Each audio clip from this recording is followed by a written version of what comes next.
Straighten it out, straight back. This by far is the heaviest Christmas present that's come through the Port of Palm Beach this holiday season. Bring him back down.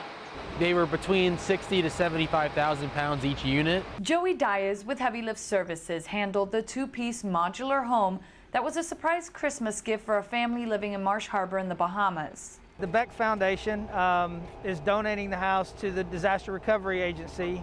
Ultimately, we'll get it to a family in Marsh Harbor, Esther Lang and her 4 children. Tim McNew with the design and build company called Factory Blue says the 1,200 square foot home was built by their volunteers in Texas.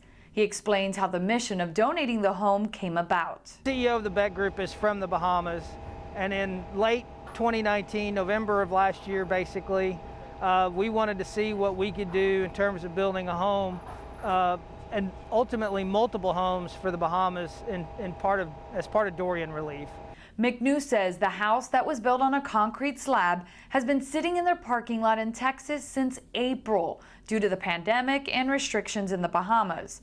Finally, this month, a truck hauled the home more than 1,300 miles from Texas to Revere Beach, Florida. Once it arrived at the port, We had to use cranes to lift them off the ground, off the dunnage, and set them on the trailer. We had to measure to make sure it was evenly overhanging on each side and get the weight down right, lash them, chain them down with chains and binders, and then take our time driving them through the port, around the tough turns and tight spaces with multiple flagmen and multiple people watching as we worked our way down here to eventually back it onto the vessel. it took about 12 hours to safely load the modular home on the Inagua Spray cargo ship. Bahamas Ferries has donated a waterside transportation for us, which is a huge help in trying to help the Lang family. Mrs. Lane and her children will now spend Christmas in their new home, thanks to strangers who never gave up.